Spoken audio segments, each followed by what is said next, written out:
Een beetje hetzelfde, hè? Goed. En dan, heel goed. Het gaat een beetje hetzelfde als met weer. Heel goed. Een beetje winderig soms. Mit 49 Jahren glaubte Christoff De Bolle einst, sein Herz sei verschlossen.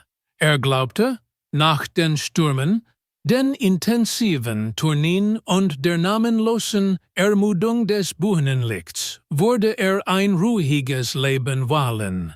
Allein mit der Musik, allein mit dem Publikum und nicht langer auf Wunder der Liebe warten, bis sie erschien. Ihr Name ist Lotte van der Meer, 42 Jahre alt, freiberufliche Fotografin, unaufwendiges Make-up. Ohne Prunk trat Lotte sanft wie eine Brise in Christoffs Leben, mit einem sanften Lächeln und einem offenen Blick, und ließ die Mudigkeit im Herzen des Mannes, der einst glaubte, nicht mehr bewegt zu werden, allmählich verschwinden. Christoff traf Lotte zum ersten Mal, als sie eingeladen wurde, Fotos hinter der Bühne für einen seiner Live-Auftritte zu machen. In der angespannten Atmosphäre vor dem Auftritt, inmitten von Gelachter und blitzendem Bühnenlicht, sah Christoff Lotte hinter der Linse stehen. Ihre Augen strahlten vor stillem Glück, als sie die authentischsten Momente der Künstler einfing. In diesem Moment trafen sich ihre Blicke, und Christoff spürte einen seltsamen Herzschlag. Lotte ist kein verrückter Fan, niemand, der in Christoffs Welt eingetreten ist, im Rampenlicht zu stehen. Sie ist einfach sie selbst, eine Frau, die die Freiheit liebt, das Leben liebt und die kleinsten Dinge liebt, von ihren Augen, ihrem Lächeln bis zu den Schweißtropfen, die nach den Liedern fallen. Und es ist diese Einfachheit, die Christoffs Herz höher schlagen lässt, zum ersten Mal nach vielen Jahren der Verschlossenheit. Was war es an Lotte, das Christoff bewegte? Warum öffnete der 49-Jährige, der einst dachte, war mit der Musik einsam, sein Herz wieder? Und wie veränderte diese Liebe sein Leben? Veränderte die Melodien, die Christoff dem Publikum präsentierte. Bleiben Sie bis zum Ende des heutigen Videos, denn die Wahrheit hinter dieser Geschichte wird Sie glauben lassen, dass die Liebe manchmal nicht dann kommt, wenn wir uns am meisten danach sehnen, sondern wenn wir müde und friedvoll genug sind, zu erkennen, in diesem Leben gibt es noch jemanden, der uns zum Lächeln bringt, uns dazu bringt, langsamer zu werden und uns zu trauen, noch einmal zu lieben.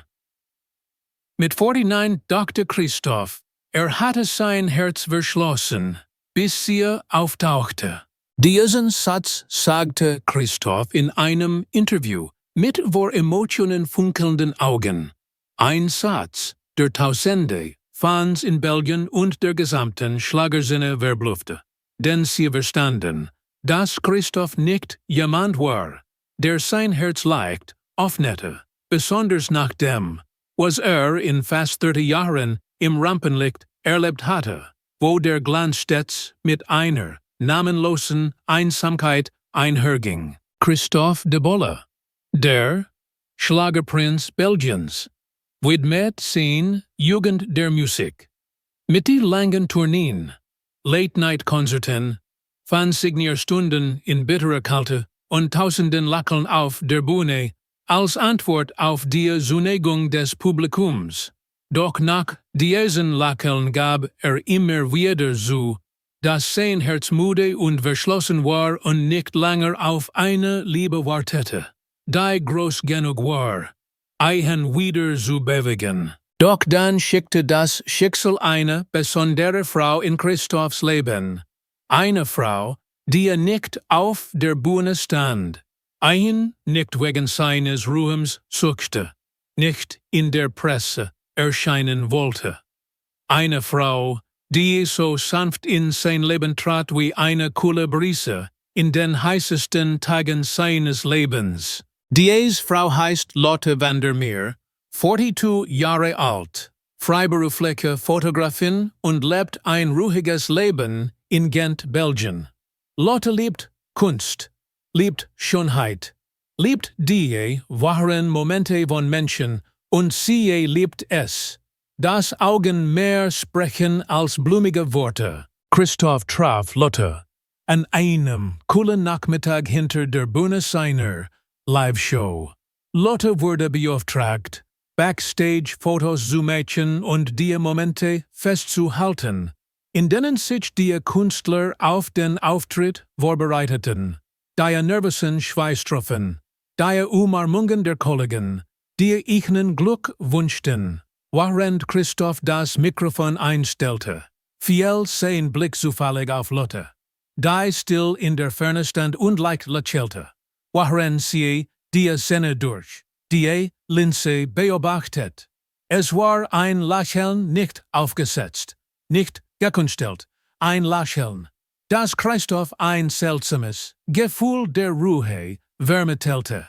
Während der gesamten Show, inmitten des tosenden Applauses, des begeisterten Jubels, der Fans und der Lichter, die ihm direkt in die Augen strahlten, blickte Christoff mehrmals hinter die Bühne, Lotte lächelte und einen wunderschönen Moment einfing.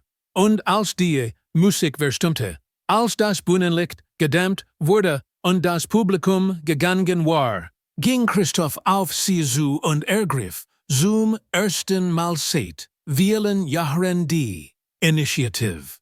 Hast du den Moment festgehalten, als ich aufrichtig lächelte? Lotte blickte auf, ihre Augen funkelten im gelben Licht und antwortete leise: Ich glaube schon, aber nur, als du wirklich lächeln wolltest. Dies Antwort ließ Christoff erstarren, weil sie so echt war. Ja, im Laufe der Jahre hatte Christoff tausende Male vor der Kamera gelächelt. Aber wie viele davon waren echt? Und wie lange war es her, dass so unbeschwert gelächelt hat wie in seiner Jugend? Von diesem Tag an begannen sie, sich kurz zu unterhalten, mal über Fotos, die Lotte Christoff zur Auswahl für die Medien schickte, mal durch nette Nachrichten mit Fragen nach jedem Auftritt. Lotte fragte nicht nach seiner Karriere, nicht nach seinen Hits, nicht nach Geschichten hinter den Kulissen. Sie fragte nur: Bist du heute müde? Hast du heute schon gegessen? Hast du genug geschlafen? Einfache Fragen, aber Christoff wurde klar, wie lange es her war, dass ihn jemand diese kleinen Dinge gefragt hatte, Dinge, die selbst vergessen hatte. Lotte schenkte Christoff Frieden, ein Gefühl, das ihm das Rampenlicht nie ergeben konnte. Sie verlangte nicht von ihm, ein Star zu sein. Sie verlangte nicht, dass immer stark wirkte. Sie verlangte nicht, dass immer lächelte. Sie erlaubte ihm, selbst zu sein, schwach zu sein, zu seufzen, zu schweigen, zu weinen, wenn müde war. Sie begannen, sich diskret zu verabreden. Lotte führte Christoff durch die ruhigen Straßen von Gent, saß bei heißer Schokolade in einem kleinen Café, beobachtete die vorbeigehenden Menschen und lauschte dem Lauten der Kirchenglocken im ruhigen Nachmittag. Keine Fans drängten sich Autogramm, keine neugierigen Blicke, nur Christoff und Lotte, zwei reife Menschen, die genug Liebeskummer erlebt hatten, zu verstehen, dass Liebe friedliches Zusammensein bedeutet, ohne den Drang nach Prahlerei. Und dann gestern Christoff seinem Publikum. Mit 49 dachte ich, mein Herz wäre verschlossen, bis sie auftauchte. Lotte hat mir wieder das aufrichtige Lachen beigebracht und mich daran erinnert, dass es im Leben nicht nur Shows, nicht nur Applaus geht, sondern auch friedliche Morgen. stille Momente und herzliche Handdrücke. Christoffs Publikum, das ihn seit Jahrzehnten begleitet, floss Tränen, als es ihm zuhörte. Sie verstanden, dass ihr Idol, egal wie stark und brillant, auch einen Ort brauchte, an den es zurückkehren konnte, jemanden, den es lieben konnte.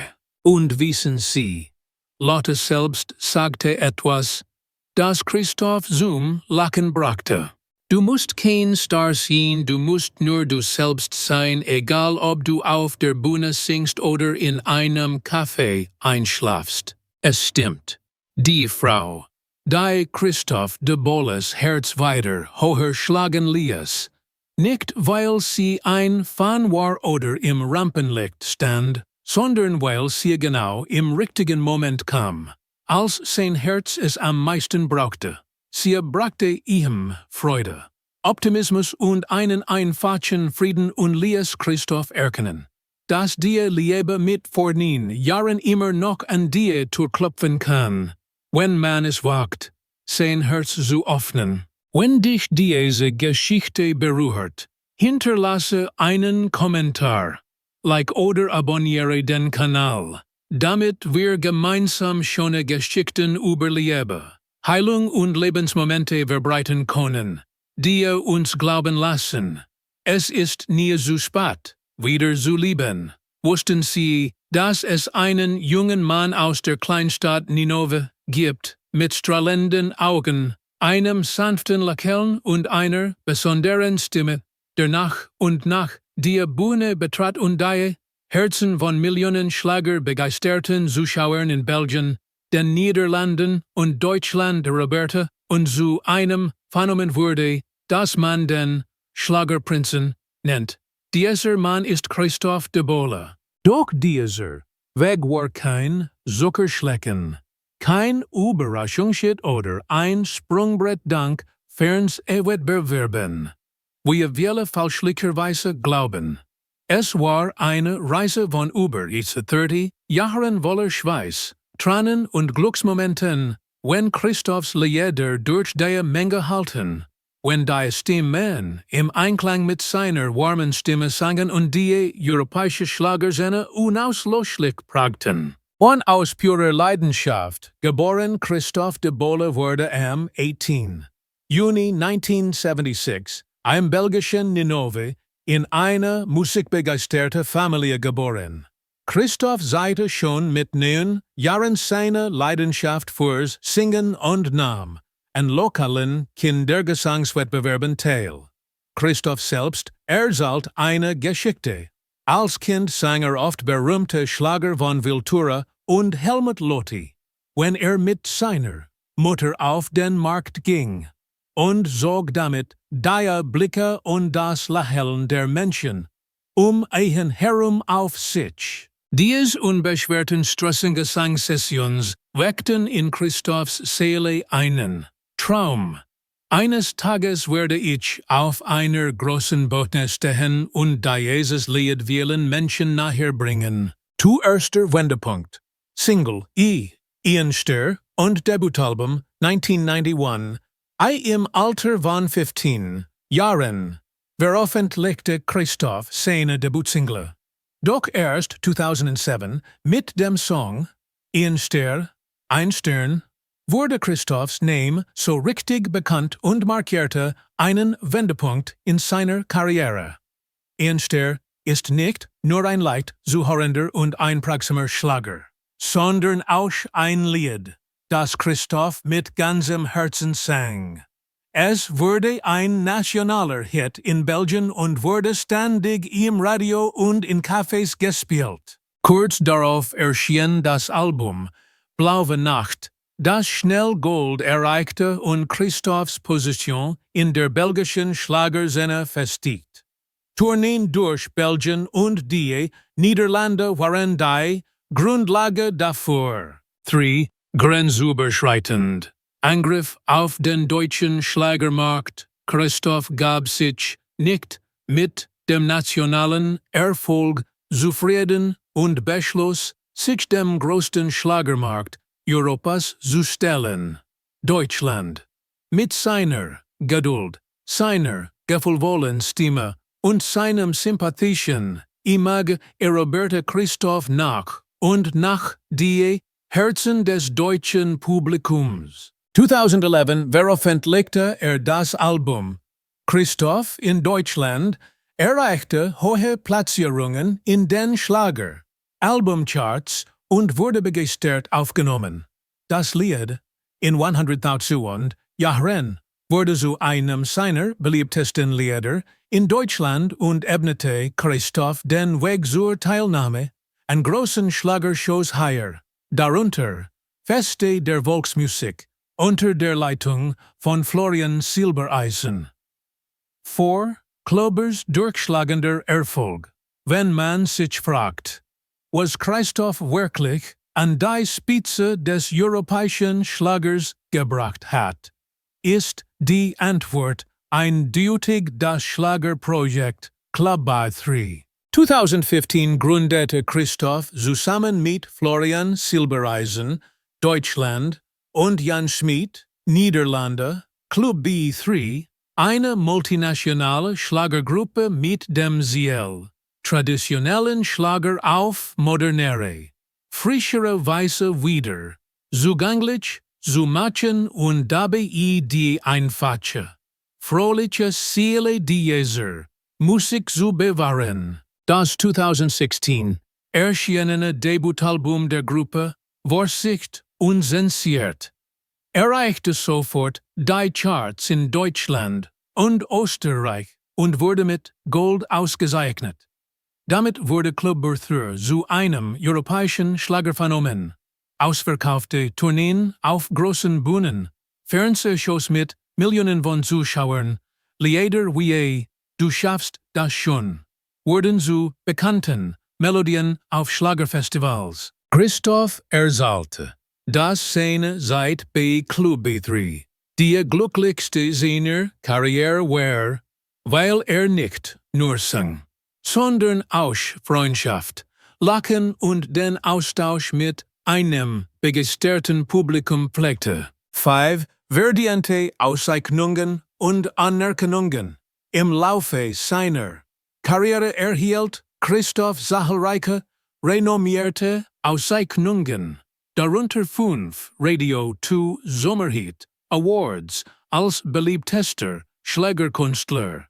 Dies bestätigt, dass die Begeisterung des Publikums für ihn trotz des sich ständig verändernden Musikmarktes ungebrochen ist. Erhielt außerdem den Goldenen Preis für sein meistverkauftes Album und wurde eingeladen, an den größten Schlager-TV-Shows Deutschlands teilzunehmen. Etwas, das nicht alle belgischen Schlagerkünstler erreichen können. 6. Warum ist Christoff auch heute noch beliebt? Christoff besitzt keine besonders kraftvolle Stimme, aber hat eine warme, ausdrucksstarke Stimme und eine Art, Lieder emotional und aufrichtig vorzutragen.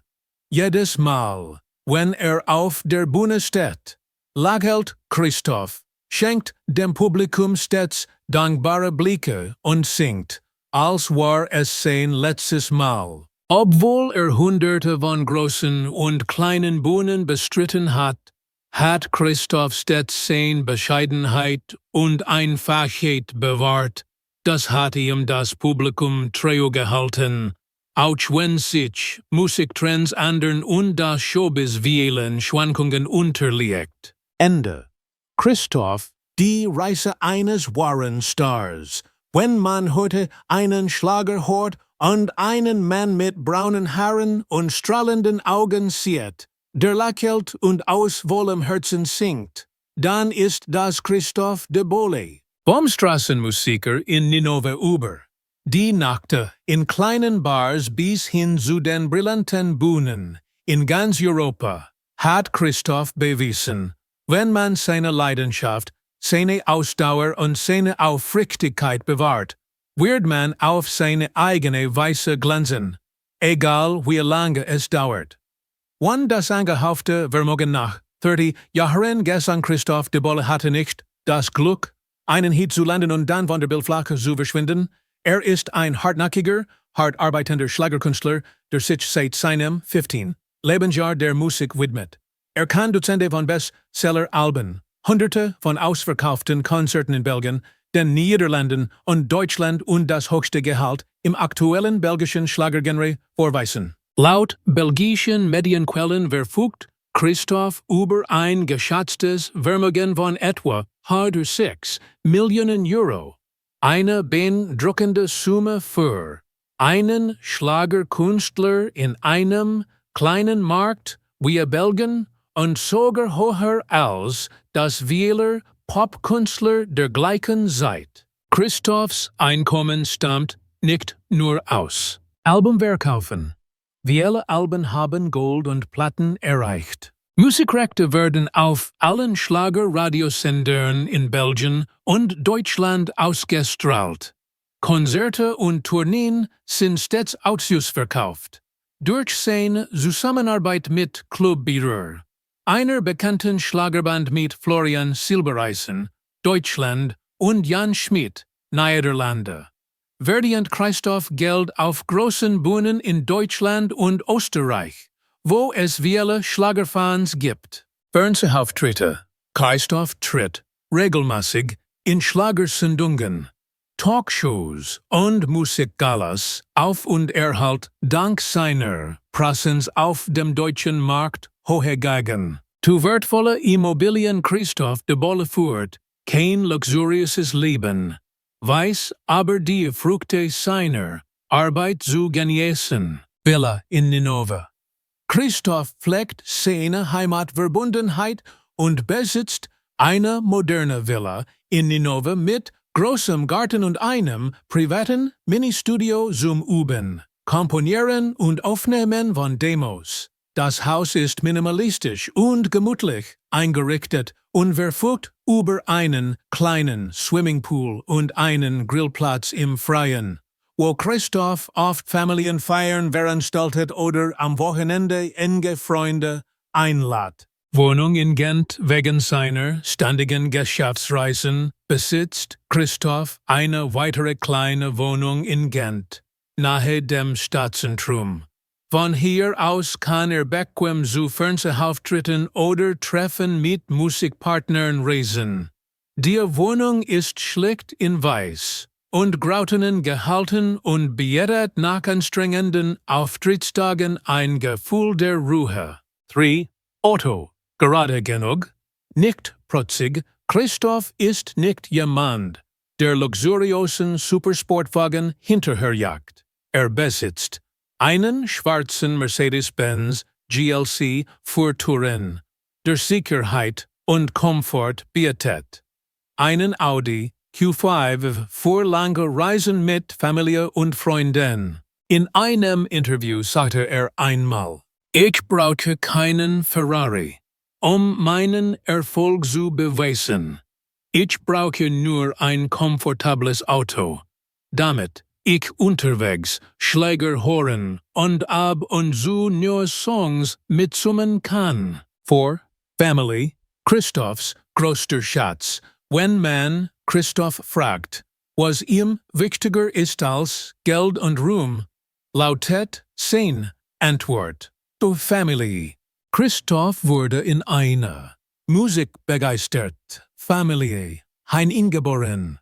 Seine Mutter Rachel begleitet ihn seit seinen ersten Auftritten. Sie steht hinter den Kulissen, hält ihrem Sohn ein Handtuch, ihm den Schweiß abzuwischen, und führt ihn auf jedem Schritt seiner Karriere an. Christoff hat eine leibliche Schwester, Lindsay De Bolle, die ebenfalls eine berühmte Schlagersängerin in Belgien ist.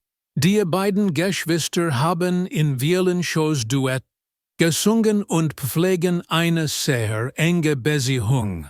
Sie teilen oft glückliche Momente miteinander in sozialen Netzwerken und geben ihren Fans so ein herzliches Gefühl. Trotz seines vollen Terminkalenders nimmt sich Christoff immer Zeit für seine Familie. Im Urlaub lasst alles sein, auftritte ruhen und kehrt nach Ninove zurück, wo mit seiner Mutter und seiner Schwester am Esstisch sitzt, kocht, plaudert und alte Schläger im Radio hört. 5. Privatleben. Privat, aber woller Liebe Christoff, halt sich über sein Liebesleben bedeckt. Er teilte jedoch einmal seinen Wunsch mit, eine eigene kleine Familie zu gründen, in der seinen Kindern Schlaflieder mit den von ihm komponierten Schlagern singen und nach jedem Auftritt zurückkehren und die Müdigkeit hinter sich lassen kann. Kürzlich enthüllte Christoff seine feste Beziehung mit Lotte van der Meer, 42, einer freiberuflichen Fotografin, die ihm Frieden und Optimismus schenkt und ihm hilft, sich auf Touren fern der Heimat weniger einsam zu fühlen. Lotte liebt ihn nicht wegen seines Ruhms, sondern wegen Christoffs Aufrichtigkeit, seinem warmen Lächeln und seiner Liebe zur Musik. 6. Mitgefühl.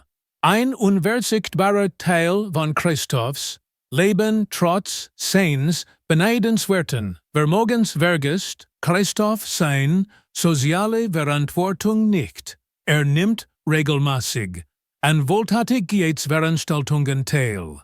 Versteigert persönliche Gegenstände für Kinderkrankenhäuser und unterstützt schwerkranke Kinder. Christoff sagte einmal, ich lebe mit Leidenschaft, werde vom Publikum geliebt und mochte immer einen Teil dieser Liebe an diejenigen zurückgeben, die sie brauchen. Ende. Christoff. Reich nicht nur wegen des Geldes.